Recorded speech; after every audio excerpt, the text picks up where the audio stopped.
Hello viewers, হঠাৎ করে লাইভে চলে আসলাম।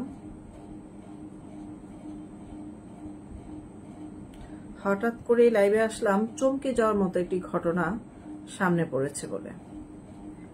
হঠাৎ করে দেখলাম যে সময় টেলিভিশনে খবর প্রচার হয়েছে যে 12,000 ভরি স্বর্ণ গায়েব হয়ে গেছে।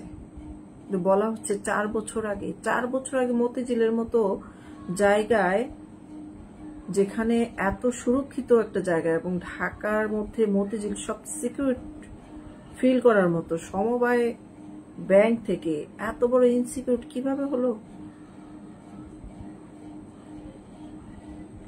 এবং সারা দেশ যখন মাস্টার মাইন্ড গেম নিয়ে গবেষণায় ব্যস্ত, সেই সময়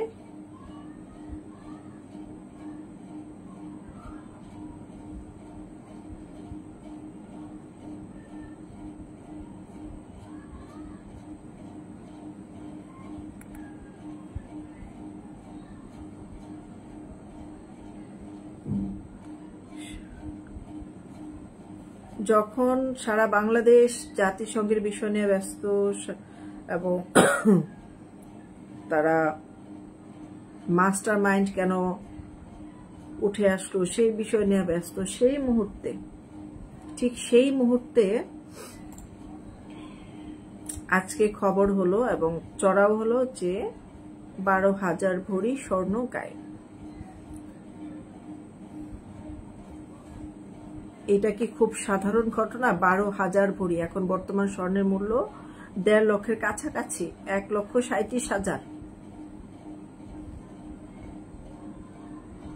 এর আগেও একবার খবর চড়াও হয়েছিল যে শেখ হাসিনা সরকার ক্ষমতা আসার পরে সরকারি বোল্টের স্বর্ণ নাকি তামা হয়ে গেছে। আমি জানি না সেটা কতটুকু সত্য।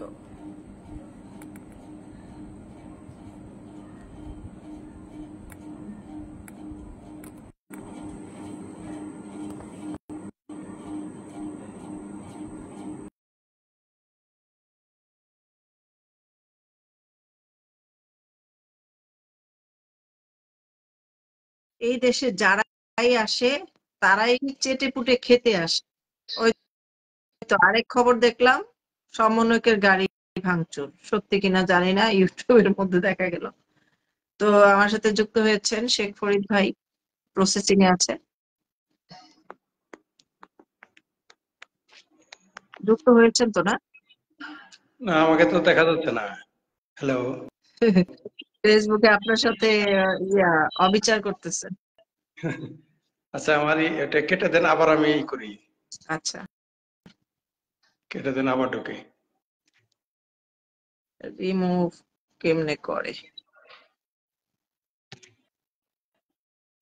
রিমুভ করতে গেলে আবার যদি ব্লক হয়ে যায়, চেঞ্জ ভিউয়ার দিয়েছে, আপনি আবার আসেন। এমন ঘটনা ঘটে, 12,500 ভরি স্বর্ণ, not a matter of joke. 12,500 ভরি স্বর্ণ গায়েব হয়ে যায় কিভাবে? কিভাবে একটা ব্যাংকের লোকজন সেখানে খবর রাখে না, বা তাদেরকে মানে মানুষ বিশ্বাস করবে কাকে, ভরসা করবে কাকে, কোথায় যাবে মানুষ? কোথায় যাবে, কোথায় ভরসা করে? ঘরে রাখলেও চোর ডাকাতের ভয়, ব্যাংকে রাখলেও ব্যাংক থেকে গায়েব হয়ে যায়, মানুষ বিশ্বাস করবো কাকে? এটা তো মানুষের একটা বলে যে ক্যাশ পুঁজি। মানুষ যখন বিভিন্ন জায়গায় অ্যাসেট ইনভেস্ট করে ফেলে, তাদের নিজের হাতে ক্যাশ টাকা রাখে না, কারণ হচ্ছে টাকা চেঞ্জ হয়ে যেতে পারে, টাকার মধ্যে পানির পরে নষ্ট হয়ে যেতে পারে, পানিতে পোকা লাগতে পারে, মানে টাকায় আর কি। টাকাটা পচনশীল, স্বর্ণটা তো আর পচনশীল না, সেজন্য গোল্ড করে, যাতে করে গোল্ডের মাধ্যমে বিপদে আপদে সেল করার পরে ক্যাশ টাকাটা কাজে লাগাতে পারে। তো গোল্ড রাখার পর কিছুদিন আগেও কিন্তু সরকার পতনের আগেও কিন্তু একটা ব্যাংকের মধ্যে এরকম শুনেছি যে একজনের 100 ভরির উপরে নাই, তার লকার খুলে নিছে, যেটার চাবি একমাত্র ব্যাংকে একটা থাকে আর একটা কাস্টমারের কাছে থাকে। তো তো এই ধরনের কাজ যদি হয়, মানুষ গোল্ড ব্যাংকে তো আর রাখবে না। আজকের যে ঘটনা হয়েছে এরপরে আর রাখবে না। এর আগেও গেছে, এর আগেও একবার কোন ব্যাংকে এর যেন এটা আগে যে করছে। সরকার ক্ষমতা আসার পর পর একটা খবর হয়েছিল যে সরকারি বোল্টের 8,000 ভরি নাকি কত হ্যাঁ, ভরি স্বর্ণ বলে পিতল হয়ে গেছে। এটা কি সত্যি ছিল? এটা এরা তো তথ্য একবার দেয় একটা, পরে বলে ভুল হইছে, তারপরে বলে মাপ স্বর্ণ চায়, মানে তামা বুঝেনি হয়ে তো যায় তথ্য কেন? আমার মনে হয় আমাদের দেশে যে পরিমাণ দুর্নীতির টাকা পয়সার খবর মানে বের হয়, আমাদের এই বাংলাদেশটা প্রচুর ধনী। এই বাংলাদেশের কিছু মানুষ ইউরোপ আমেরিকার অনেকের চেয়েও ধনী। তাহলে কিভাবে সম্ভব? বাংলাদেশে টাকা আছে ভাই, বাংলাদেশ অনেক ডেভেলপ, মানে অদৃশ্যভাবে বাংলাদেশ অনেক টাকার মালিক, কিন্তু সেটা এক জায়গায় আসতেছে না, একটা জায়গায় আসতেছে না, মানে টাকা আছে, রাষ্ট্রীয় কোষাগারে আসতেছে না, কিন্তু প্রচুর টাকা আছে বাংলাদেশের মানুষের। তো আছে, আবার পাচার হয়ে যায় হ্যাঁ, দেশের বাইরে, যার উৎপাদনটা জন্য তো এই অবস্থা। বাংলাদেশ কেন্দ্রিকই করছে। তার মানে বাংলাদেশ যে একটা টাকার খনি, এটা এটা যে একটা টাকার মেশিনে বাংলাদেশ, এইটা বাইরের মানুষ বুঝে ফেলছে। না, ওটা আবার মুষ্টিমেয় কিছু লোক পায়, সবাই পায় না। মনে করেন 17 কোটি মানুষ, এই সবাই সুযোগটা পেলে তো পায় সতেরো সবাই হাজার ধনী লোক। হয়ে যাবে। দ্রব্যমূল্যের কথা কি মনে করেন বলবো? যে স্বর্ণের দাম যদি 1.5 লাখ টাকা হয়, মানে 1,37,000 আজকের বাজার, বছরে 50 বার স্বর্ণের দাম উঠানামা করে, তো সেই দেশে দ্রব্যমূল্যের দাম তো কাছাকাছি থাকবে। গোল্ড যদি এত দাম হয়, তার মানে আমাদের দেশের অনেক পয়সাওয়ালা মানুষ আছে, তো দ্রব্যমূল্য কিনে খাওয়ার মানুষও আছে। এটার উপরেই তো ডিপেন্ড করে, সবকিছুর উপরে। ইংলিশের পক্ষ থেকে অভিনন্দন। আমাদের দেশে তো এটাকে বলে হরিলুট। হ্যাঁ, হরিণ। আমাদের দেশে এই তো দেশে কোনো যে কোনো গার্জিয়ান সরকারি নাই, আসলে গার্জিয়ান নাই। গার্ডিয়ান নাই, নেতা নাই, ভীষণ ভিশনারি ভীষণ নাই, কোনো ভীষণ নেতা নাই। নাই। সবারই টার্গেট হলো যে কোনো মূল্যে ব্যক্তিগত লাভের চিন্তা করা, ধনী হওয়া, হ্যাঁ, আর কোনো চিন্তা নাই। পুরুষ মানুষ হলে শুধু টাকা ইনকাম করতে হবে না, নারীরও দরকার। আবার নারী হলে তার প্রচুর টাকার দরকার। আমি এক ভদ্র মহিলাকে চিনি, এর আগেও লাইভে বলেছি যে সে যে চিনি মানে অনেক কিছু টেকনিক্যাল কারণে বলা যায় না আর কি। সে এমপি হওয়ার আগে, সংরক্ষিত মহিলা আসনের এমপি হওয়ার আগে, সে তার ইয়ারে হলফনামায় লিখছে তার 200 ভরি স্বর্ণ আছে। আসলে তার 5 ভরিও ছিল না। এটা লেখার কারণ কি? আমরা হাসতে হাসতে মরি, ঠিক আছে, হ্যাঁ, মানে এই ঘটনা শুনে, যে তার কাছে 5 ভরি স্বর্ণ নাই, এটা লেখার কিন্তু কারণ কি? হলফনামায় লিখলো। কারণ হইলো পরে 200 ভরি চুরি করবে, তখন তো ও হিসাব দেখাইতে হবে না। আচ্ছা, ও মা গো, এই মনে করেন বুদ্ধি আপনি আমাদের আপনি এখন বাঙালিদের। আল্লাহ, আমাদের বাঙালিদের কি বুদ্ধি! ক্ষমতায় আসার আগে এই সম্পদ কতটুকু চুরি করবে, ওই বুদ্ধি মাথায় নিয়ে আস, তারপরে আসি।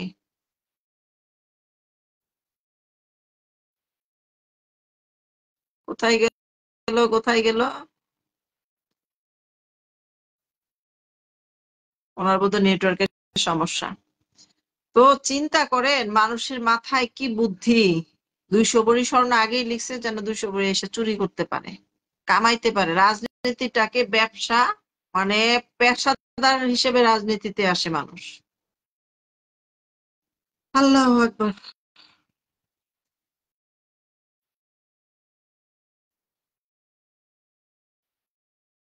শেখ ফরিদ ভাইয়ের কি নেটওয়ার্কের সমস্যা নাকি?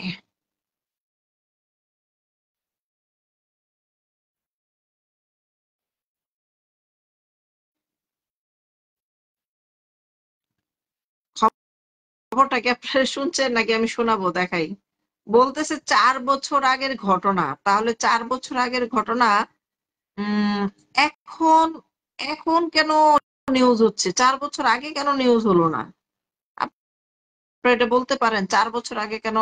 ওয়ালাইকুম আসসালাম, আসাদুজ্জামান মোল্লা। আচ্ছা, 4 বছর আগে কেন এটি খবর প্রচার হলো না?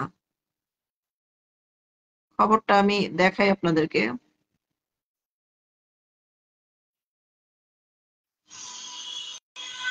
দেশের বিভিন্ন ব্যাংক ও আর্থিক খাতে একের পর এক বেরিয়ে আসছে অনিয়মের অভিযোগ। এবার বাংলাদেশ সমবায় ব্যাংকের লকার থেকে স্বর্ণ গায়েবের তথ্য প্রকাশ করলেন খোদ স্থানীয় সরকার পল্লী উন্নয়ন ও সমবায় উপদেষ্টা এ.এফ. হাসান আরিফ।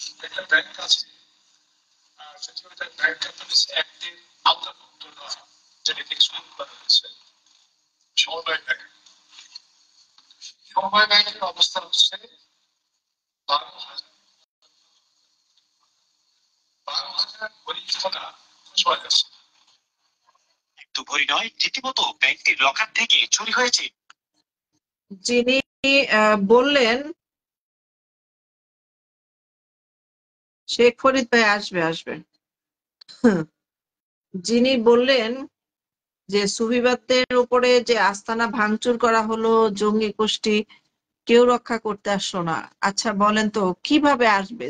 ওরা যে পরিমাণ ভয়ঙ্কর ভাবে আক্রমণ করতেছে, যে পরিমাণ ভয়ঙ্কর ভাবে লুটপাট করতেছে, এত ভয়ঙ্কর রূপী মানুষ আমার আমার বয়সটা তো খুব বেশি না, আমি এইটুকু বয়সে আমি খুব কম দেখেছি।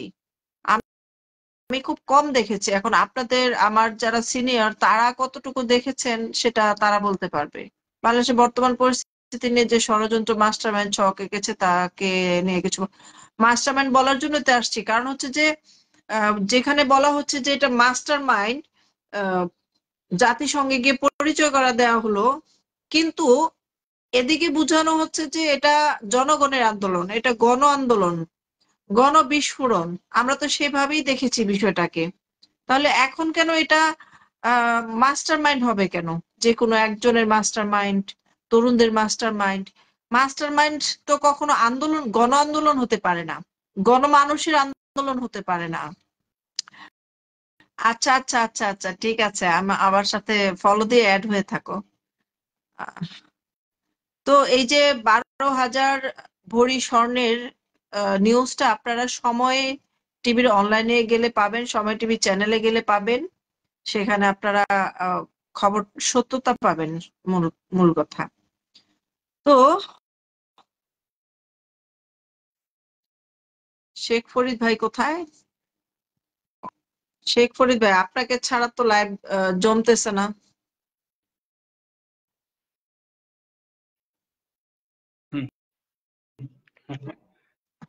ষড়যন্ত্র, গভীর ষড়যন্ত্র, নেটওয়ার্কেও ষড়যন্ত্র করে। আচ্ছা, ওই একজন পিনাকির কমেন্ট করছে, পরে আপনার নেটওয়ার্ক চলে গেছে।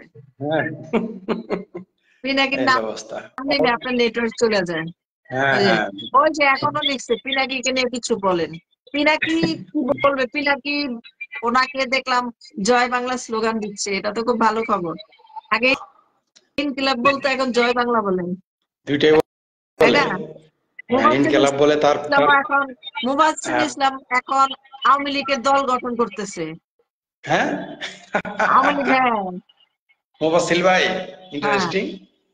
না, উনি আওয়ামী লীগের আইন আইন বিশেষজ্ঞ হতে চাচ্ছেন, দল গঠন করতে চাচ্ছেন। তো মানুষ কি এত বোকাচোদা হয়ে গেছে যে যে মানুষটা নাকি বিএনপির লোকগুলা এই যে এখন পর্যন্ত জামাত শিবিরকে নিয়েও কোনো মন্তব্য করে না, যে তারা যে এই যে মাজার ভাঙচুর করতেছে, সুফিবাদদের আশ্রমে ভাঙচুর করতেছে, লুটপাট করতেছে, হিন্দুদের এখানে লুটপাট করতেছে, ওই বিএনপি জামাতের দুশগুণ দেখে না? জামাত তো বিএনপির দুশগুণ দেখতেছে না। তো তারা কেউ কারোর খারাপ জিনিসটা উচ্চারণই করতেছে না। তো সেই জায়গায় মুফাজ্জল ইসলামকেও আমরা দেখলাম যে হ্যাঁ উনি ধর্মান্ধতার বিরুদ্ধে সবসময় সজাগ ছিলেন, কিন্তু উনি কি বিএনপি যে কুপাকুপি করতেছে এই বিষয়ে কোনো কোনো বক্তব্য পেয়েছেন আপনারা? কেউ পাননি আমার মনে হয়, আমিও পাই নাই। এবং বিএনপি সম্পর্কে উনি সবসময় পজিটিভ সমালোচনাই করেছেন।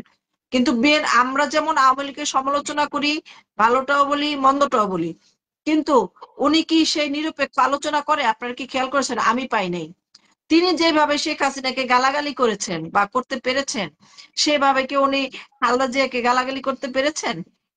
তাহলে উনি কিভাবে পোস্ট করে আমি আওয়ামী লীগের দল গঠন করব, আমি আওয়ামী লীগের আইনজীবী হব? আওয়ামী লীগ কি বোকাচোদা হয়ে গেছে ওনারে, মানে এত এত মানুষ ওনাকে নিবে না? না, আবার কি দিতে পারে, বেলতলায় কি মানুষ বারবার যায়? দিতে পারে। মুফাসিল ভাইরে ওই যে আওয়ামী লীগের সুফি শাখার প্রধান বানাইতে পারে। সুফি লীগ, সুফি লীগ সুফি বানাইতে বানাইতে পারে, ওটা তো আমিও সমর্থন দিব মুফাসসিল ভাইরে। তো উনি আবার যদি পরে ইয়াতে চলে যায়, উনি তো চেঞ্জ করে, ধর্মীয় দলও চেঞ্জ করে। একবার করবা পড়ে শরীয়ত মাফিক মোল্লা হয়, আরেকবার উনি নাস্তিক হয়, নাস্তিক বারংবার হয়েছে। তারপরে এইবার দেখলাম উনি বলতে চ্যালেঞ্জ করে বলতেছে আমি কোন দিন নাস্তিক হয়েছি, আমার একটা ডকুমেন্টস দেখান। এখন ওই সময় তো জানতাম না যে উনি আজকে এই কথা বলবে, তাহলে ওই ভিডিওটা রেখে তাই নাকি? দিতাম। আমরা তো মুফাসসিল কোনোদিন ভাই এটা বলছিল? আমি তো কোনোদিন ঘোষণা দেই নাই আমি নাস্তিক হয়ে যাচ্ছি, কোনোদিন তো এই তাইলে কথা ওইটা বলবো না। কারণ হচ্ছে আমি ধর্ম নিরপেক্ষ, কিন্তু কেউ ধর্ম পালন করলে আমি তার বিরুদ্ধে কখনোই কথা বলবো না। সে শান্তিপূর্ণভাবে ধর্ম পালন করতেই পারে। মুফাসসিল ভাইরে বলবেন যে তিনি নাস্তিক কিনা এটা সংশয় থাকতে পারে, তবে তার অনেক আচ্ছা, ভিডিও দেখে বহু লোক কিন্তু নাস্তিক, হ্যাঁ তার একজন, ভিডিওতে বহু লোক নাস্তিক। হ্যাঁ কি বলছে? নাস্তিক হয়েছে তো, এটা বহু অস্বীকার লোক। করার কিছু নাই। একজন খুব গুরুত্বপূর্ণ একটা কমেন্ট করছে যে শ্রুতি আপা, ফরিদ ভাই সজীব ওয়াজেদ জয়ের যে মামলার যে আসামি ধরা হলো তাকে জামিনও দেওয়া হলো না এবং সে স্বেচ্ছায় ধরা দিয়েছে, এইটা রহস্যটা কি ভাই? সজীব এখন কেন ওয়াজেদ সে স্বেচ্ছায় ধরা দিল, আবার জামিন চাইলো, জামিনও নাকচ হলো? এখন তো তার জামিন পাওয়ার কথা, যেখানে এত বড় বড় জঙ্গি সন্ত্রাসীরা জামিন পাচ্ছে, উনি কেন জামিন পেল না? না, আওয়ামী লীগ এবং মুক্তিযুদ্ধের যদি গ্রান থাকে তাইলে ওইখানে আর জামিন হবে না। আচ্ছা, ওদের মধ্যে সেই গন্ধটা আছে তাইলে। হ্যাঁ, এই জন্যই আর কি। শুনেন, আপনি দেখেন, যদি কেউ এখন আওয়ামী লীগকে পেটায়, মামলা নিবে না তারা, বুঝতে পারছেন? হুম হুম হুম। মামলাও নেবে না। আগে অন্তত মামলা করা যাইতো, এখন মামলাও নেয় না। বলে কার মানে সমন্বয়কের রেফারেন্স চাইতো। ও, আপনি নাকি পোস্ট দিছেন? এখন আমি তো চিন্তা করতেছি, বিয়ে করতে গেলে, হাঙ্গা করতে গেলে আবার সমন্বয়কের রেফারেন্স লাগে কিনা। উকিল বাপ দিতে হবে, আর ওদেরকে দিতে হবে, হাদিয়া দিতে হবে। হম, আমিও চিন্তা, যদি আপনার কথা ঠিক হয় তাহলে আমি হাঙ্গা একটা করবো, এই সমন্বয়কদের রেফারেন্স কপালে। আমি দুঃখিত, আপনার রাগে আমি বিস্কিট খাচ্ছি, কারণ হচ্ছে আমার গলা শুকিয়ে গেছে খাইতে রাতের খাবার থাকেন, খাবো লাইফটা শেষ করে। খাওয়া খাইতে থাকেন, কারণ ফোনের মধ্যে তো আর বিস্কুট দেওয়া যাবে না, খাওয়াবেন কেমনে, চাইলেও তো পারবেন না। হ্যাঁ, মোবাইল ইসলামের ভিডিও আমি দেখি ডেলি। আমি দেখি না, দেখো না নুসরাত, দেখলে বিভ্রান্ত না না হবা। না কিছুদিন না না একটা ইমেজ ক্রিয়েট করে।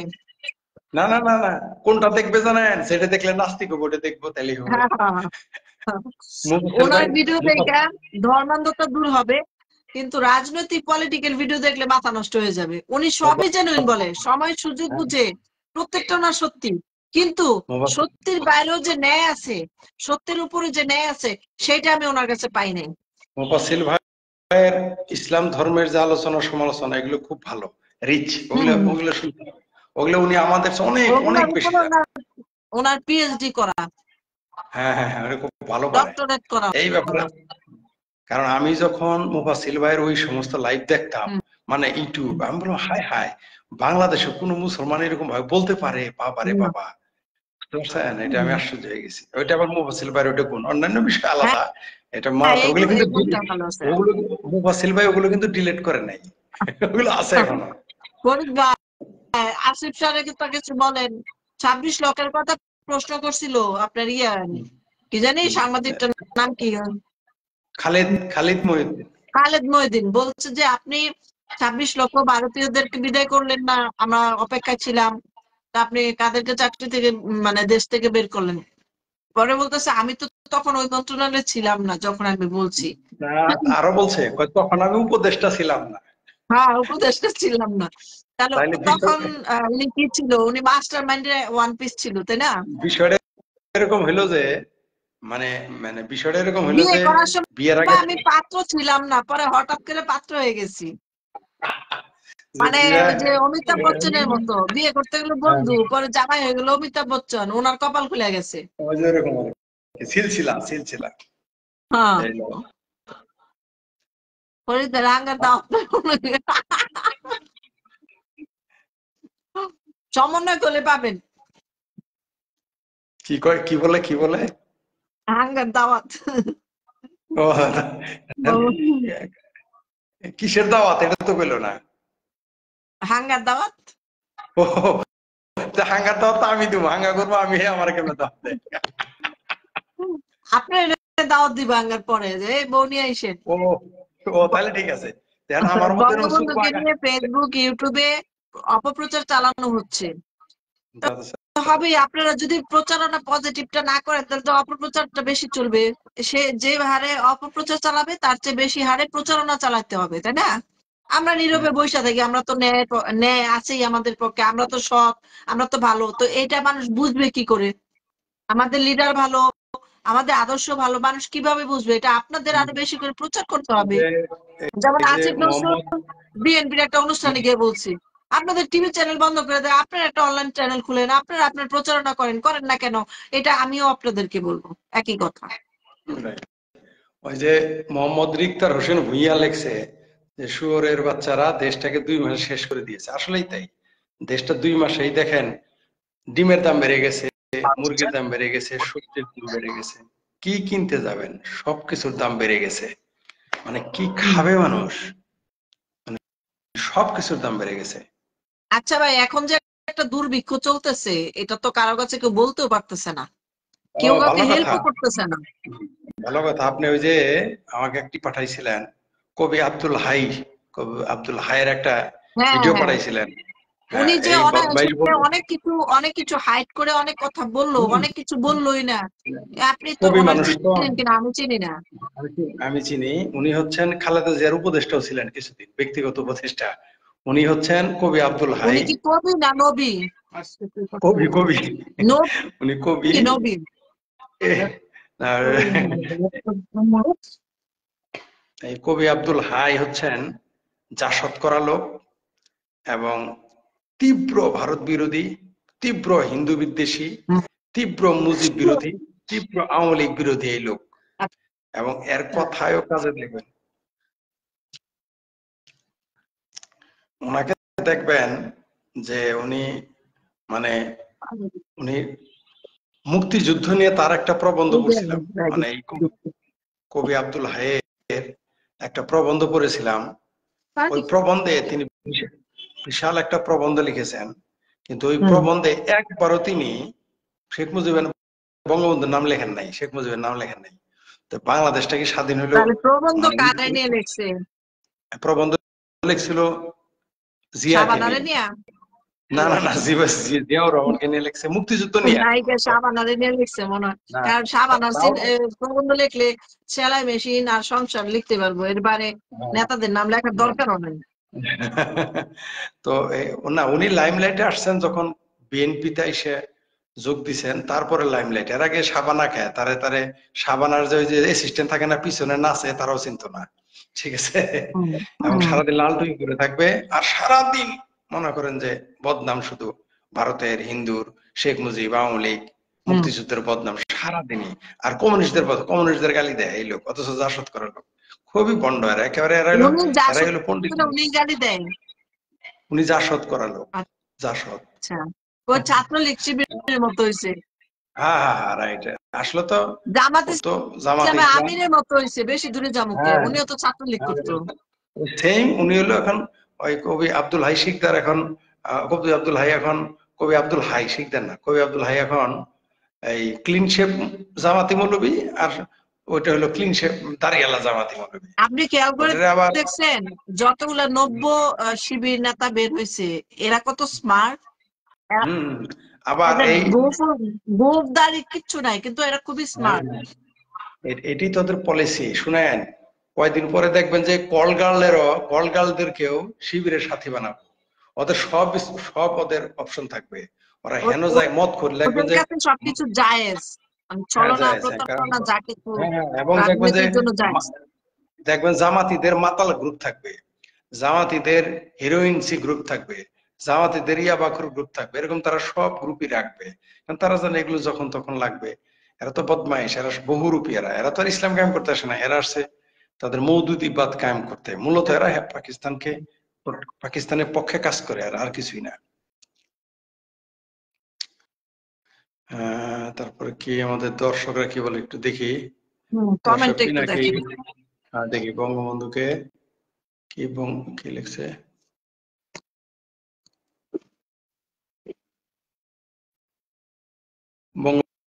বঙ্গবন্ধুকে নিয়ে বিভিন্ন অপপ্রচার এবং কন্টেন্ট তৈরি করা হচ্ছে এই বিষয়ে। বঙ্গবন্ধু নিয়ে তো কন্টেন্ট বানাবে, বঙ্গবন্ধুর নামে যত মিথ্যা কথা ছড়াবে, না ছড়ালে তো হেফাজতে পাকিস্তানিদের এজেন্ডা বাস্তবায়ন হবে না, তা তো ছড়াইতেই হবে তাদের। আবার ভালো আওয়ামী কথা। লীগ আজকে আপনার মাধ্যমে কিছু প্রশ্ন উত্তর, এই যে যেটা বললো এটার জন্য কিছু ক্লিয়ারেন্স, একটা উত্তর আপনার কাছে আমি আশা করব। সেটা হচ্ছে মুক্তিযুদ্ধের পরে যে দুর্ভিক্ষ হলো, এটা নিয়ে সবচেয়ে বেশি অপপ্রচার হয়। আর ভালো কথা আমি ভুলে গেছি বাকশাল নিয়ে আলাদা পর্ব করে, অনেক লম্বা, দুর্ভিক্ষ নিয়ে বলি, দুর্ভিক্ষ নিয়ে বলি, বাকশাল নিয়ে এক্সট্রা পর্ব করতে হবে, ওটা বিশাল ব্যাপার, একাডেমিক ব্যাপার, আচ্ছা আচ্ছা আলোচনা করবো একদিন। বাকশাল নিয়ে একদিন 2 পর্ব করেন, তখন আমি থাকবো, এবং আচ্ছা প্রয়োজনে আরেক প্রফেসরকে সাথে নিব, আমি স্যার যিনি বাকশাল নিয়ে বই লিখছেন তাকে সাথে নিব। যাই হোক, আচ্ছা যেটা বলছিলাম, আচ্ছা আচ্ছা দুর্ভিক্ষটা হয়েছে যে ওই কবি আব্দুল হাই বললেন যে আওয়ামী লীগ দুর্ভিক্ষ বানাইছে, টোটালি মিথ্যে কথা, টোটালি মিথ্যে। দুর্ভিক্ষটা হয়েছে 74 সালে আমেরিকার সাথে একটা চুক্তি ছিল, খাদ্য চুক্তি। আচ্ছা প্রথমে আমেরিকার সাথে চুক্তি ছিল আপনার, প্রথমে কিউবার সাথে বাংলাদেশের সরকারের চুক্তি হলো, মানে বঙ্গবন্ধু সরকারের। কিন্তু আমেরিকা বললো তুমি কিউবার চুক্তি বাতিল করো, তোমাকে সকল সহযোগিতা আমি দিব, যাতে বাংলাদেশ সমাজতান্ত্রিক বেল্টে না যায়, সমাজতান্ত্রিক বলয় না চলে যায়, কমিউনিস্ট বলয় না চলে যায়। তখন বঙ্গবন্ধু দেখলো যে আমার যুদ্ধ বিধ্বস্ত দেশ আমেরিকা যদি আমাকে সহযোগিতা করে, স্বীকৃতি দেয়, তাহলে তো আমার জন্য একটু ভালো হবে। তিনি তখন করলেন কি, ওই কিউবার সাথে যে তার খাদ্য চুক্তি ছিল ওটা বাতিল করলেন। ঠিক আছে, বাতিল করার পর আমেরিকা তাহলে খাদ্য পাঠাবে না, সে আর পাঠায় নাই।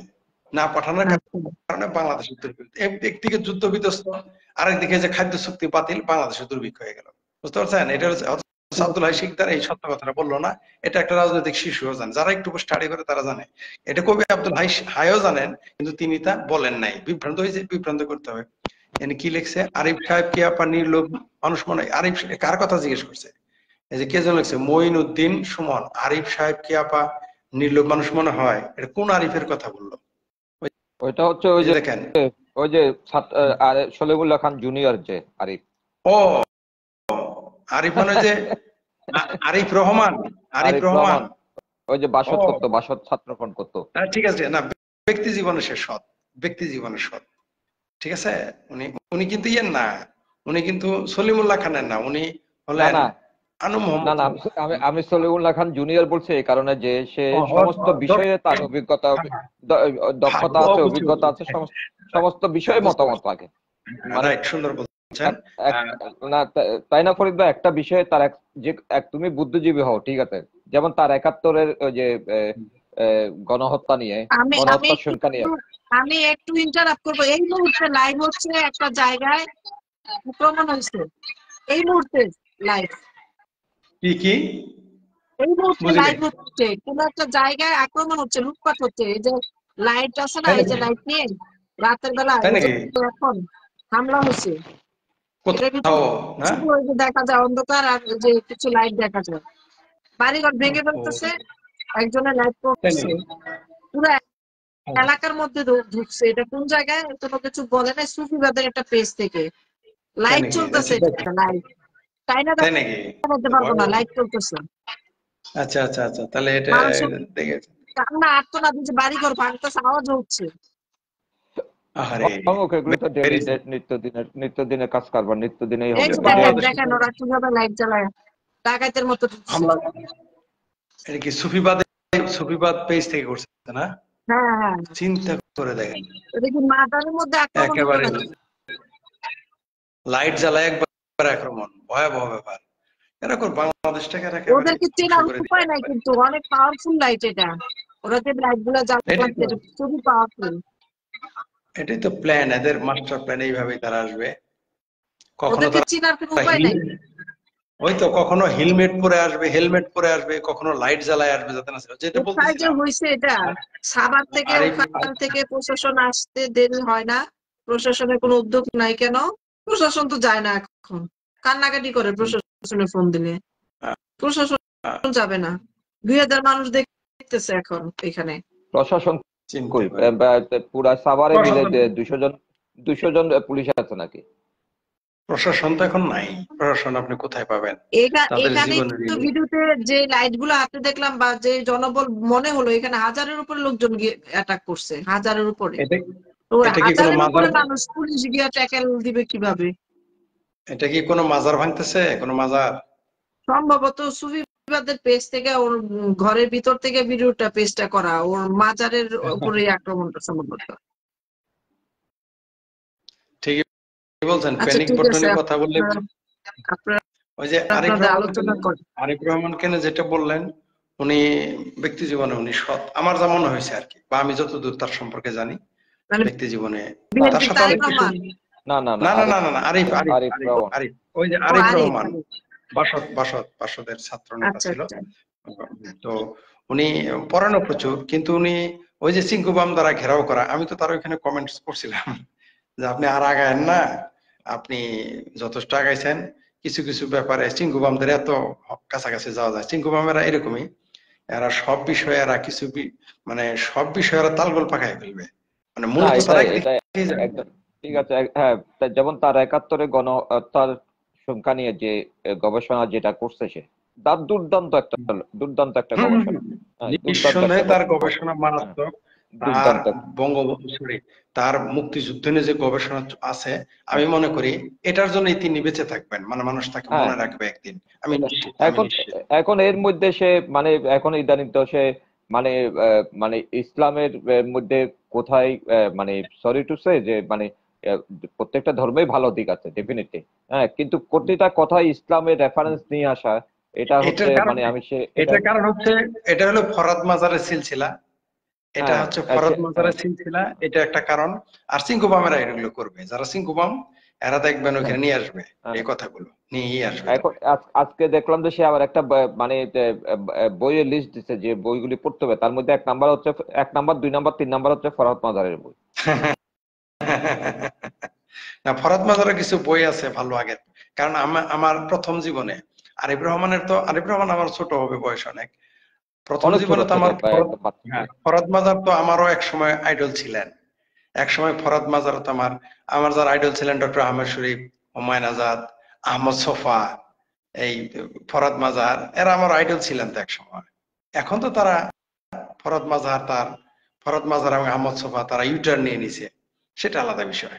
আহমদ ছফার যদি আপনি বাঙালি মুসলমানের মন পড়েন, তাহলে ডক্টর সলিমুল্লাহ স্যার খান স্যার কিন্তু সব বলে না। সাভারে সুফিপন্থী কাজী জবের আহমেদের বাড়িতে হামলা হচ্ছে, হ্যাঁ ভিডিওটা তো এখনই দেখলাম। কোথায় কোথায়, সাভারে কোথায়? সাভারে সুফিপন্থী কাজীর জাবের আহমেদের বাড়িতে হাজার হাজার লোক অ্যাটাক করছে। তা চিন্তা তো করছেন করবেই, শুনেন উনি কি কল্পনা করছে যে শুধুমাত্র সুফিবাদ করার কারণে ওনার বাড়িতে হামলা হবে?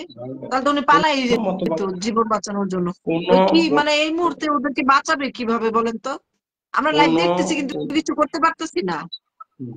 কোন কোন কোন মতবাদের উপরে আপনি আক্রমণ করতে পারবেন না। নাগরিক অধিকার, তার ব্যক্তিগত মত প্রকাশ করতে পারবে, আমাদের সেটা বিরোধী হলো।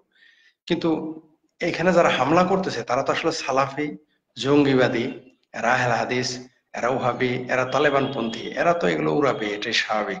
তার মধ্যে বাংলাদেশে বর্তমানে কোনো সরকার নাই, আর যে সরকার আছে তাদের পক্ষে কাজ করবে। মুক্তিযুদ্ধের পন্থী যারা, আমি বলে দেই আপনাকে, সুবি টুবি কিছুই না। আপনি আপনি শ্রুতি খান মুক্তিযুদ্ধের পক্ষে বলবেন, তাহলে আপনাকে গালাগালি শুরু করবে, আপনাকে যা যেভাবে থ্রেট করা দরকার করবে, আপনার বিরোধিতা যেভাবে করবে। মুক্তিযুদ্ধের পক্ষের লোকদের, তার সুফিবাদীরা সবাই না, বেশিরভাগই মুক্তিযুদ্ধের পক্ষের, এটাও একটা তাদের রাগ। সুফিবাদের প্রতি তাদের রাগ দুইটা। এখন আমরা দেখি মুফাসিল ভাই এর প্রতিবাদ করে কিনা, মুফাসিল ভাই তো এখন সুফিবাদী। আমি মুফাসিল ভাইয়ের আজকে ফোন দিব যে এটা একটা যেন প্রতিবাদ করে ভিডিও বানায় সাভারের ঘটনা নিয়ে, দেখি কি করে মুফাসিল ভাই। উনি তো মাজার টাজার নিয়ে খুব সরব। খুবই বিপজ্জনক, একটা মানুষ তো এভাবে এভাবে তো হতে পারে না। অথচ দেখেন বর্তমান বাংলাদেশে সেনাবাহিনীদের ম্যাজিস্ট্রেসি পাওয়ার দেওয়া আছে, কিন্তু তারা কোনো কিছু করবে না যেটা যেটা আম পাবলিকের বাইরে যায়। জনগণকে সিকিউরিটি দিতে পারতেছে না সেনাবাহিনী, পুলিশও মেরে ফেললো। তো এখন তো সেনাবাহিনীও মানে আহ দায়িত্বে থাকাটা আমার মনে হয় সেনাবাহিনীর উচিত না, পদত্যাগ করা উচিত যারা আছে এখন। না, এটা তো তারা তো কিছুই বলবেই না, তারা তো তারা তো নিয়ন্ত্রণ করতে আপনার পারতেছে না। না না না করতে পারতেছে না, না তারা করবে না। করতে পারতেছে না এটা সঠিক না, তারা করবে না। যেমন তারা 5 তারিখের আগে কি কোনো প্রতিবাদ করছে, তারা করে নাই। কিন্তু আপনি খালি এই সরকারের বিরোধিতা করে মিছিল করেন, দেখেন কিভাবে পেটায়, কিভাবে নিয়ন্ত্রণ করে, তখন ঠিকই পারবে। মানে এই তথাকথিত এনজিওবাদী সরকারকে যখন আপনি বিরোধিতা করে কিছু করবেন, তখন ঠিকই পারবে। হ্যাঁ, জহুরুল ইসলাম ঠিকই বলছেন, মুবাসির ভাই অস্থির মানুষ। হ্যাঁ, এটাও ঠিক, মুবাসির ভাই কিছুটা অস্থির। তবে মুবাসির ভাইয়ের ইসলাম নিয়ে অনেক বক্তব্য আছে। জাগো শ্রুতি খান, আমার মামু কিন্তু ওয়াচিং করতেছে আপনারে। আমার মামু আছে। বললাম না আমার মামুটা কি না, লাইভে আছে, লাইভে আমাদের দেখতেছে আমার মামু।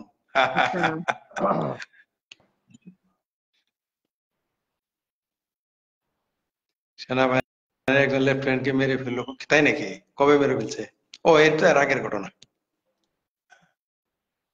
ওকে, কাজী জাবের অনেক, সেটা নিয়ে আমরা আলাদা করে কথা বলি না, কারণ সেনাবাহিনীকে এটা মারার পিছনে সেনাবাহিনীর সাথে যারা ছিল তাদের প্রস্তুতি এবং তাদের অবকাঠামোর দুর্বলতা ছিল, টিম ওয়ার্কের দুর্বলতা ছিল, এবং আমাদের সরকার ব্যবস্থার দুর্বলতা ছিল। এটা সম্পূর্ণ দায় সরকারের, কারণ সরকার এই যারা হত্যা করছে তাদেরকে 5ই আগস্টের পরে কিভাবে তাদেরকে মুক্তি দিল? ওই যে কি একজন লিখছেন যে কি কাজী জাবের, হ্যাঁ কাজী জাবেরের মানবাধিকার, তবে তার যমুনায় পাঠাতে বলছে। ঘটনা ঘটে গেলে পরে পাঠায় কি লাভ, গীত গদ গেলে। কাজী জাবের অনেক মানবতাবাদী কথা বলেন, তবে তার অনেক ধর্মীয় বক্তব্যের সাথে দ্বিমত পোষণ করি। একজন লিখছেন কি যেন, মনিরুজ্জামান পিসি, ঠিকই বলছেন, ধর্মীয় ব্যাপারে দ্বিমত থাকতেই পারে, তবে শুধু তো তার না, মৌলবীরাও তো একজন আরেকজনের সাথে একমত হয় না। সেই জন্য কি মৌলবী মারামারি করবে? পৃথিবীর কোন মৌলবী একটা সূরার তাফসীরের ব্যাপারে সারা পৃথিবীর মৌলবী এক হইতে পারছে? পারে নাই। তাহলে কি তারা মারামারি করবে? আজ পর্যন্ত একটা মৌলবী, ইভেন মসজিদ আল্লাহর ঘর হ্যাঁ বা না, এটা নিয়ে মৌলবীদের মধ্যে বিভেদ আছে, তারা ঐক্যবদ্ধ হতে পারেনি। ইভেন আল্লাহকে লা ইলাহা ইল্লাল্লাহ মুহাম্মদুর রাসূলুল্লাহ বলা যাবে কিনা, এটা নিয়ে মৌলবীদের মধ্যে মতভেদ আছে। এখন আপনি কোনটা ধর্মের বিরোধী, কোনটা? আমার গ্রামের বাড়িতে এক হুজুর আছে, হাফেজ, ওনার ছেলে মেয়েও হাফেজ। তিনি একটা কথা প্রায় বলেন, আমরাও অবাক হই, বলে কি সুন্নত নামাজ উনি পড়ে না। নবী কি আল্লাহ নাকি ওনার সুন্নত নামাজ পড়বো কেন? উনি ওনার মন চাইছে পড়ছে, এবং তিনি ফরজ মানে কিন্তু সুন্নত মানে না। এরা হইলো আহলে কোরআন, মানে এরা কোরআনের বাইরে কিছু করে না। এদের আবার এক শ্রেণী হলো কাফের বলে, এদের আবার কিন্তু কাফের বলে। আমি বললাম তো, আইয়ুব খান আছে না, আইয়ুব খান পাকিস্তানের প্রেসিডেন্ট, পাকিস্তানের সামরিক শাসক, একবার মৌলবীদের একসাথে করছিল যে কোন একটা বিষয়, আমার খেয়াল নাই এই মুহূর্তে, যে আপনারা এই বিষয়ে একটা মতামত দেন। কোন মৌলবী দুইজনে একসাথে হইতে পারে নাই, ওই বিষয়টা নিয়ে একমত হইতে পারে নাই। এই হচ্ছে মৌলবীরা কোনোদিনই একমত। ধর্মের বিষয়ে যদি বিরোধ মনে করেন, তাহলে কেউ টিকতে পারবে না, কারণ একজনের মতো আরেকজন, যেমন যারা মাযহাবী অর্থাৎ যারা মাযহাব মানে, আর যারা মানে না, একজন আরেকজনকে বলে দুজকি মানে জাহান্নামী। এখন তাহলে আপনি কোথায় যাবেন, কোন দিকে যাবেন? আজকে কি তাহলে শাহবাগ আগুন মশাল মিছিল হচ্ছে সমন্বয়কদের আমি বিরুদ্ধে? জানি না, হতে পারে সমানতার বিরুদ্ধে খালি মশাল মিছিল না, ওদের ওই, তাই নাকি? হতে পারে মশাল মিছিল না, ওদের পিটাবে সন্ধ্যা মানুষ। থেকে আমি দেখতেছি, মানে লাইভে ছিলাম কিন্তু আমি দেখতেছি অনেকে শেয়ার করতেছে। ওদের ওদের ওদের দৌড়াবে মানুষ একদিন। ফরিদ ভাই, ইউনুস সারের কথা কিছু বলেন। ইউনুস সার নিয়ে আর কি বলবো? 84 বছরের বৃদ্ধ মানুষ কয়দিন পরে সে হার্ট অ্যাটাক করে এমনি মারা যাবে, তার নিয়ে কি বলবো? কিন্তু তার আগে দেশটার সর্বনাশ করে যাবে। হ্যাঁ, 12,000 ভরি স্বর্ণ, আপনার মনে হয় যে 4 বছর আগে চুরি হয়েছে, এতদিন 4 বছর চুপ ছিল কেন? মিথ্যা কথা, মিথ্যা কথা। 4 বছর আগের চুরি খবর যে এতদিনে প্রকাশ হয়? 4 দিন আগে না, এটা রিসেন্ট করছে। একজন লিখছে যে জঙ্গিকে কদিন আগে মুক্তি দিল সরকার, সেই জঙ্গি সেনাকে হত্যার সাথে জড়িত। আমি জানি না তথ্য কতটুকু সত্য, একজন কমেন্টস করছে দেখলাম। হ্যাঁ, খবরে দেখছি তো, যেদেরকে মুক্তি দিছে মানে আসামি, এরাই আবার সেনাদেরকে হত্যা করছে, সেনাকে। জঘন্য কমেন্টস করেছে উপদেষ্টা আসিফ, এটা আন্তর্জাতিক স্তরে ক্রিকেটারদের বাংলাদেশে আসার উপর প্রভাব ফেলবে। এর নাবালক, এরা জঘন্য আর কি। সুজিত দাস, এরা নাবালক ছিল। বলছে যে সাকিব ক্রিকেটার সাকিব কি রাজনৈতিক পরিচয় আসতে চান না খেলোয়াড় পরিচয় আসতে চান, ওনাকে এটা ক্লিয়ার করতে হবে। এবং ওনাকে আমরা সিকিউরিটি কিভাবে দিব? আমার জন্য তো 4-5টা পুলিশ থাকে, আর ওনারা যদি 18 কোটি মানুষের মধ্যে হাজার হাজার লাখ লাখ মানুষ যদি আক্রমণ করে, 4-5টা পুলিশ দিয়ে কি ওনাকে সিকিউরিটি দিয়ে রাখা যাবে? এবং ওনারা মতান্তরে হয়তো চাচ্ছে যে রাজনৈতিক পদত্যাগ করে আসুক, এরকম একটা কিছু ডিক্লারেশন চাচ্ছে। মতান্তরে মতান্তরে সে এই নাবালক আসিফকে মেরে ফেলার হুমকি দিয়েছে, তাই না? মতান্তরে তো তাই দিল, হুমকি দিল। বিষয়টা আচ্ছা, এরকম। তো এরকম এদেরও একদিন যখন হ্যাঁ, ধরবে আমরাও ওগুলো বলবো, মানে জনগণের কাছে। জনরোষে ফেলে পড়লে হ্যাঁ, মারা যেতে পারে, সেরকম একটা ইঙ্গিতই দেওয়া হয়েছে। পারে না, এর মানে কি ওরা কেউ মারবে, ওরা নিশ্চিত, ওরা চুপ থাকবে, আগেই বলে রাখলো যাতে সাকিব না আসে। হ্যাঁ, এটা হলো বলছে যে যদি এরকম কিছু হয় আমাদের কি করার আছে, আমরা তো হুম, নিরাপত্তা দিব, কিন্তু যদি এরকম কিছু হয় তো যেই দেশ বাংলাদেশকে যে রিপ্রেজেন্ট করার মতো একজন বাঘের বাচ্চা সাকিব, অলরাউন্ডার সারা পৃথিবীর মধ্যে, সে যদি বাংলাদেশে আসে নিরাপত্তাহীনতায় ভুগতেছে, তাকে মেরে ফেলতে পারে। এবং আসিফ কি বলে মাহমুদ, সে নিজেও এটাকে স্বীকৃতি দিয়েছে যে হতে পারে। এটা আমাদের কি করার আছে? আপনার জনগণের রাজনীতি করেছেন বা জনগণের বিরুদ্ধে করেছেন, জনগণ যদি আপনার উপরে কোনো অ্যাটেম্প নেয় তখন আমাদের কি করার আছে? এই কথাটাও চিন্তা করছেন? যখন যখন মানে বুঝছেন তো, একদিকে হলো নাবালক, আর একদিকে হ্যাঁ, হলো কত বড় হিংস্র মব এরা। ইনজাস্টিসের হাতে হ্যাঁ, তুলে দিছে। এটা হিংস্র এরা, কত বড় তো একটা হিংস্র উস্কানি হলে দেওয়ার মতো কথা না, ওর মতো একটা উস্কানি, গুরুত্বপূর্ণ জায়গা থেকে। একই সাথে উস্কানি, আর একসাথে কত হিংস্র হলে এটা বলতে পারে। অথচ মানে ইয়েতে এই যে ইন্ডিয়ান প্লেয়ার সচিন টেন্ডুলকর, বিরাট কোহলি, হ্যাঁ, বা মহেন্দ্র সিং ধোনি, এদেরকে ইন্ডিয়ান গভর্নমেন্ট এই ক্যাটাগরির সিকিউরিটি দিয়ে থাকে বিকজ হ্যাঁ, they are the asset of their country. India তো ডেমোক্রেসি আছে, আমাদের দেশে তো ডেমোক্রেসি নেই। ওটার সাথে মিলানো যাবে না। এই দেশের মানুষ তো ডেমোক্রেসি বুঝে না, বাংলাদেশের মানুষ। এরা ডেমোক্রেসি, মানবাধিকার, তারপর মানবতাবাদ এবং বাক স্বাধীনতা বলতে বোঝায় যে নিজের নিজের কোনটা সুবিধা ওইটা, মানে তারা নিজের ছাড়া অন্য কথা বলবে না। আপনি তার পক্ষে বলবেন তাহলে আপনার সব আছে, আপনার তার বিপক্ষে একটা শব্দ বলবেন চলবে না। এটাই এই দেশ বাংলাদেশের এরকম। বাংলাদেশের মানুষ তারা এটা বোঝে না এবং এটা ধারণা নাই। বাংলাদেশের গণতন্ত্র তো প্রাতিষ্ঠানিক রূপ নেয়নি, যেটা ভারতে নিয়েছে, এটা বাংলাদেশে নেয়নি। বাংলাদেশ না, পৃথিবীর কোন মুসলিম কান্ট্রিতে গণতন্ত্র প্রাতিষ্ঠানিক রূপ নেয় নাই, নিতে হ্যাঁ, পারে নাই। এটা এটা আজকে দেখলাম যে একটা হিন্দুদের কোন এক মন্দিরের সামনে গিয়ে ওই যে মুসলিম জনগোষ্ঠী হুম, সৌদি আরবের পতাকা নিয়ে আল্লাহু আকবর স্লোগান হুম, দিচ্ছে। হুম, হ্যাঁ, এটা হুম, কিন্তু ইন্ডিয়াতে সম্ভব, হুম, ইন্ডিয়াতে এটা আর কোথাও সম্ভব। সম্ভব, আর কোথাও এটা সম্ভব না। যদি কোন মুসলিম কান্ট্রিতে কোন হিন্দু তাদের ধর্মীয় পতাকা নিয়ে মসজিদের সামনে উড়াইতো, তা তো জানি থাকতো না। এটা হ্যাঁ। ভারতের সম্ভব, কারণ এটা ভারতের ডেমোক্রেসি আছে, হুম। ভিন্ন মতের সাথে সহবাসের। আর এরা দেখেন কত বদমাইশ এবং উগ্র হইলেই কেবল এটা করে যে মন্দিরের সামনে গিয়ে সৌদি আরবের পতাকা উড়ায়। এটা পরিকল্পিত, উস্কানি দেওয়ার জন্য গেছে, বদমাইশি করছে এটা। হুম। বুঝতে পারছেন? এটা এটা উগ্রতা, এটা দেখা। আমি বললাম তো, মুসলমানদের সাথে ডক্টর হুমায়ুন আজাদ কম দুঃখ এটা বলে নাই যে মুসলমানদের স্কুল কলেজ এবং বিশ্ববিদ্যালয় মানায় না, তাদেরকে মাদ্রাসাতেই মানায়। এটা তারা এমনি বলেন নাই। তার মানে কি, এরাদের ডেমোক্রেসি, মানবতাবাদ, মানবাধিকার এরা বুঝে না, বুঝতে চায় না। এরা শুধু নিজেরটাই বুঝে, যে নিজেরটা ঠিক, আর সব কে কি বললো যায় আসে না। তারা সব ফ্যাসিজম, তাদের চিন্তাটাই ফ্যাসিজমের মধ্যে ঘুরপাক খায়। আর ফ্যাসিস্ট বেশি, মুসলমানরা বেশিরভাগই ফ্যাসিস্ট। আমরা মুসলিম পরিবারে যারা জন্ম নিয়েছি, আমাদের পারিবারিক ভাবে, সামাজিক ভাবে, রাষ্ট্রীয় ভাবে ফ্যাসিজম চর্চাই করা হয়। লিবারালিজম এরা বুঝেই না, মানেই না। যা অন্য ধর্মে কম বেশি আছে, অন্য ধর্ম ফ্যাসিজম থাকে, কিন্তু আমাদের মতো না, এত এত মারাত্মক না। আচ্ছা শ্রুতি খান, আমি প্রায় 1 ঘন্টা হয়ে গেল, আমি এখন লিভ নিতে চাইতেছি, ঠিক আছে? Hello, hello. জি, আমি শুনছি। আমিও রাতের খাবার খাই নাই, আমিও চলে যাব। উৎপন্নতাকে একটু আচ্ছা তাহলে, দু একটা প্রশ্ন করি, আচ্ছা তারপর আমিও চলে যাব। তারপরে আমার জন্য আচ্ছা কি আচ্ছা। প্রশ্ন রাখতেন যে ফরিদ ভাই এতক্ষণ ছিল, প্রশ্ন করেন না কেন ফরিদ ভাইকে? না না, আপনিও কিছু উত্তর দেন, আমি লিভ নিলাম, কিছু প্রশ্ন উত্তর দেন আজকে, প্রক্সি দেন আপনারা। আসতেছি, ওকে ভাই। দর্শক এবং প্যানেলে যারা আছেন সকলকে ধন্যবাদ। আমিও খেতে যাবো, আসলে খাওয়া দাওয়া করবো। ওকে ভাই।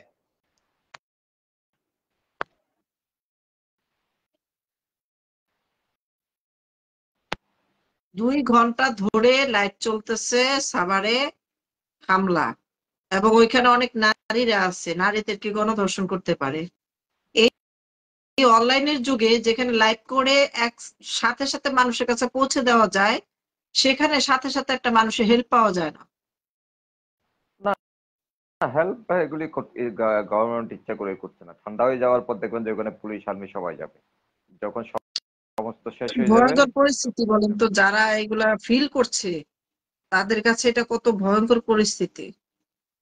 এখন এটার জন্য তো এই যে ঢাকা ইউনিভার্সিটির আজকে ঢাকা কলেজে যারা ওই যে আইসিস এর পতাকা নিয়ে যারা মিছিল করছে, তাদের তো ও যাওয়া উচিত, এটা তাদের তো সত্যি, আন্দাজ করা আমি তো উচিত। ভাবছি এটা এডিট করা। না, লাইভ যেহেতু করছে তাহলে তো নিশ্চয়ই সত্যি ঘটনা। সর্বনাশ।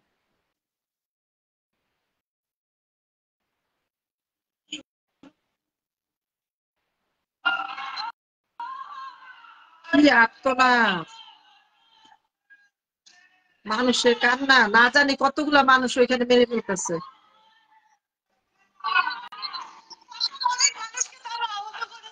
আহত করছে।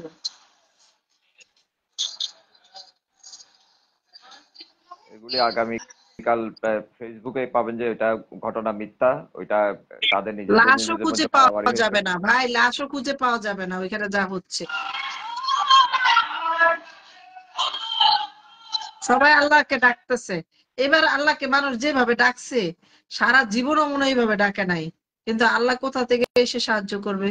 মানুষের ভিতর থেকে আল্লাহ চলে গেছে। যারা অসহায় তারা আল্লাহ ডাকতেছে, যারা সহায় তারা নির্যাতন করতেছে। কিভাবে যে মানুষ এখন মানুষের শত্রু হয়ে যাচ্ছে অদৃশ্য ভাবে, যেগুলার কোনো মানে কেউ জানেই না কেন তার শত্রু হচ্ছে। সোনাগুলা 5ই আগস্টের পরে চুরি হয়েছে না? এখন দেখেন খবরটাকে কিভাবে সাজায় ফেলছে।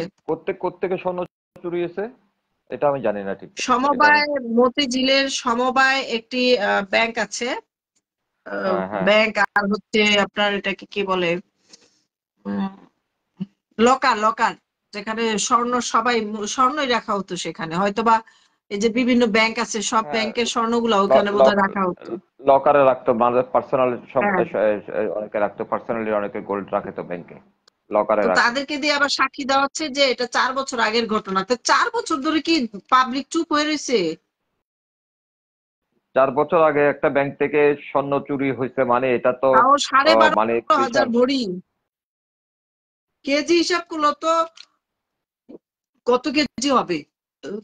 এটা তো ট্রাক দিয়ে নিতে হবে স্বর্ণ, হাতে করে কি নিতে পারবে?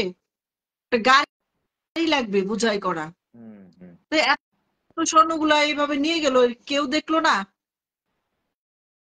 এটা তো একটা সাজানো নাটক, মানে এটা তো ক্ষমতাসীন কেউ এটা করছে। রিসেন্ট এখন ঘটনা। এটা সবাই মুখ বন্ধ হয়ে গেছে। হুম।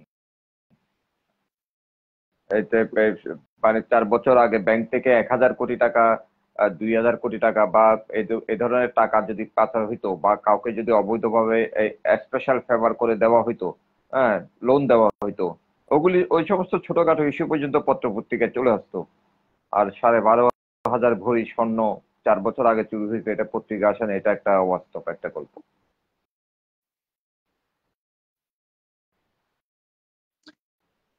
মাস্টার প্ল্যান নিয়ে আপনার কি বলার আছে? এই যে জাতিসংঘে গিয়ে বললো যে one of the master plan, মানে ওর বুদ্ধিতে ওর ব্রেনে সবকিছু হয়েছে।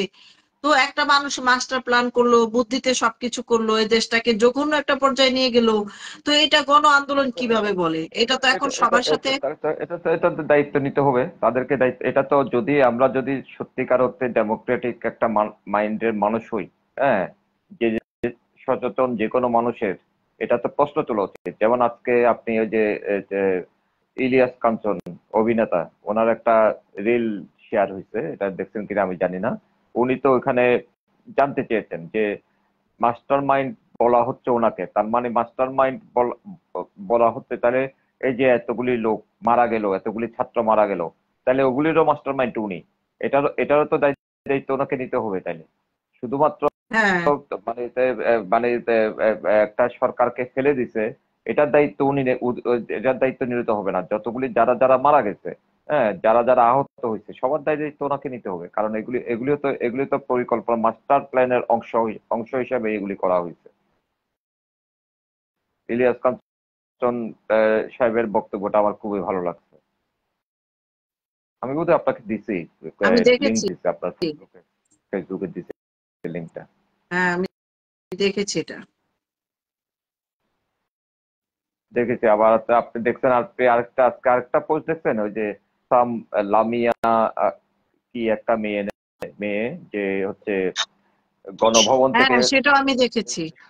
মানে শাড়ি দেখছি শাড়ি তো মাস্টার শাড়ি নিয়ে বেরিয়েছে। বলতে কি বোঝাচ্ছে, আমি তো এটা ওর মাথায় ঢুকছে না। মাস্টার মাইন্ড বলতে কি বোঝাচ্ছে? তাহলে যারা জীবন দিয়েছে সেটা কি মাস্টার মাইন্ড করেই কি জীবনগুলো, মানে এই মানুষগুলো মারা গেছে? তাহলে তো এদের দায়িত্ব তাদেরকে নিতে হবে। তাহলে তো এগুলো তো যদি মাস্টার মাইন্ডরা যদি বলে যে মাস্টার মাইন্ডরা এই কাজ করেছে, তো তাহলে কি সাইদকে গুলি তাহলে কে করেছে? তাহলে তো মাস্টার মাইন্ডের মাথায় তাহলে আছে। তারপরে যে প্রথম দিন যে 6-7 জন মারা গেল, তাহলে এটাও তো তাহলে মাস্টার মাইন্ডের মাথার মধ্যে আছে। তো এই যে এতগুলো জীবন এবং এতগুলো মানুষ আহত হচ্ছে, এগুলো কি মাস্টার মাইন্ডের মাথার মধ্যে আছে? এগুলো কি ছিল? তাহলে যদি একটি থাকে মাস্টার মাইন্ডের, তাহলে তো তাকেও জবাবদিহি করা উচিত। উনি আবু সাইদের কথাও বলেছেন। এখন আমরা যদি বলি আবু সাইদের যে মেডিকেল রিপোর্ট, সেটা নিয়ে আসিফ নজরুল বলেছেন কই মেডিকেল রিপোর্ট তো এটা শেখ হাসিনার সময় করেছে। তো আপনার ইয়াতে বললো আর কি, ওই যে সাংবাদিকের ডেয়াচেল বেল নাকি কি বলে এটাকে, সেখানে উনি বললো যে আমার এখানে শেখ হাসিনা সরকার সেটা ইয়া করছে, এই তখন রিপোর্ট করছে। আপনি তো জানেন শেখ হাসিনা সরকারের সময় রিপোর্ট কি করা যায়। তো বাস্তবতা হচ্ছে তার যখন ঢিল লাগে, ঢিলের ভিডিওটা স্পষ্ট পাবলিক হয়েছে এবং রাবার বুলেট 150 রাবার বুলেট লাগার পরেও একটা ছেলে বেঁচে আছে। আমি আজকে একটা ইন্টারভিউতে দেখলাম লাশের তুপ থেকে তাকে বের করা হয় এবং সে বেঁচে ছিল। 150টা সরচা মানে সরচা বুলি যেটাকে বলা হয়, ছেসরা বুলি, হ্যাঁ বুলেট, লাগে আর কি। সেই ছেসরা বুলেট লাগার পরে 150 বুলেট লাগার পর সে বেঁচে আছে। তাহলে আবু সাইদের 2টা বুলেট, 3টা বুলেট, 4টা বুলেট, 10টা বুলেট ধরলাম, 10টা লাগলেও সসরা 2টা 3টার উপরে আমরা ভিডিওতে দেখি নাই, 2-3টা লাগছে। সে মারা গেছে এবং তাকে ওইখান থেকে সাথে সাথে 5 মিনিট হাসপাতাল নিতে পারতো। ওদের হাজার হাজার মানুষ ছিল, ওরা কেউ নিল না, না নিয়ে ওকে মরার পরে ওকে হাসপাতালে নেওয়া হলো। আবু সাইদকে প্রথমত তার যে পাথর যেটা লাগছিল ওটাতে তার হেড ইনজুরি ছিল। হেড ইনজুরির পর আমার কাছে যেটা মনে হচ্ছে ভিডিওতে যেটা দেখা গেছে যে হেড ইনজুরির পর ছড়া গুলির স্প্রিন্টারে তার তেমন ক্ষতি হয়নি। ছড়া গুলির স্প্রিন্টারে এমন মানুষ মেরে ফেলার মতো ক্ষমতা ছড়া গুলির স্প্রিন্টারের নাই। হ্যাঁ, শটগানের গুলির স্প্রিন্টার গুলিতে নাই। হ্যাঁ, এবং তাকে মনে হচ্ছে পরিকল্পিত ভাবে তাকে কোনো একটা জায়গায় গিয়ে তাকে মেরে ফেলা হয়েছে। হ্যাঁ, মেরে ফেলা হয়েছে বা তাকে অথবা তাকে ফেলে রাখছে, তার অতিরিক্ত ব্লিডিং এর কারণে সে মারা গেছে। তারপর তাকে হাসপাতালে নিয়ে গেছে, 5 ঘন্টা পর তাকে হাসপাতালে নিয়ে গেছে।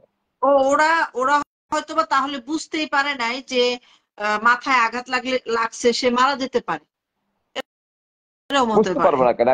একটা ছেলের একজনের মাথা থেকে ব্লিডিং হচ্ছে। এডুকেটেড, ওরা বিসিএস ক্যাডারে 2 দিন পরে ওরা বিসিএস ক্যাডারে পরীক্ষার্থী হিসেবে জয়েন করার কথা। তাহলে ওরা তো বুঝার কথা।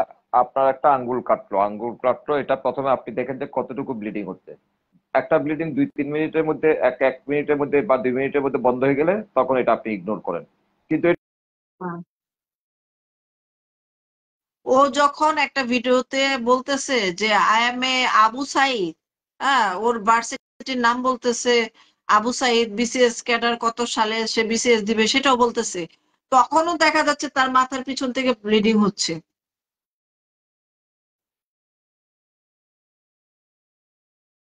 4 বছর আগের ঘটনা, কেন চুপ ছিল? 4 বছর আগে আমরা তো কয়েক মাস আগেও একটা বোল্টের একটা ব্যক্তিগত গোল্ড চুরি হওয়ার ঘটনা আমরা জানি। একটা লকার থেকে একজন ব্যক্তিগত লকার, মানে একজন মানুষের ব্যক্তিগত, এই জন্য বলতেছি একজন পার্সনের, অনেকগুলো মানুষের ভিতর থেকে একজন মানুষের অনেকগুলো স্বর্ণ, সেটা আমার এখন মনে নাই, 100-এর উপরে। তো সেই স্বর্ণ চুরির বিষয়টা যদি খবরে আসতে পারে, তাহলে 12,000 স্বর্ণ নাই, এটা কেন খবরে আসলো না? এটা তো জনগণের সম্পদ। তো জনগণের সম্পদের বিষয়টা যদি খবরে না আসে, তো সেখানে ওই ব্যাংক দায়ী, ব্যাংকের নামে মামলা করা উচিত। তুই 4 বছর আগের ঘটনা এখন কেন বলতেছিস, তাই না?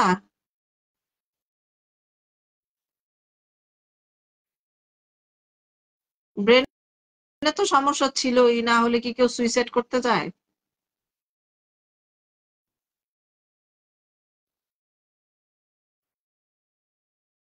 আমিও লাইভটা শেষ করে দিব, অনেক রাত হয়েছে, জানি আপনারও অনেক ক্লান্ত।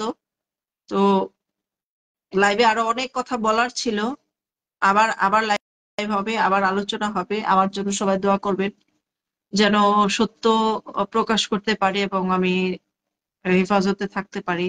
আল্লাহ যেন আমাকে সেই শক্তি সামর্থ্য দেয়। তো আপনারা সবাই ভালো থাকবেন। যারা আমার সাথে যুক্ত ছিলেন সবাইকে অসংখ্য ধন্যবাদ, যারা শেয়ার দিয়েছেন তাদের জন্য অসংখ্য ধন্যবাদ। শুভরাত্রি।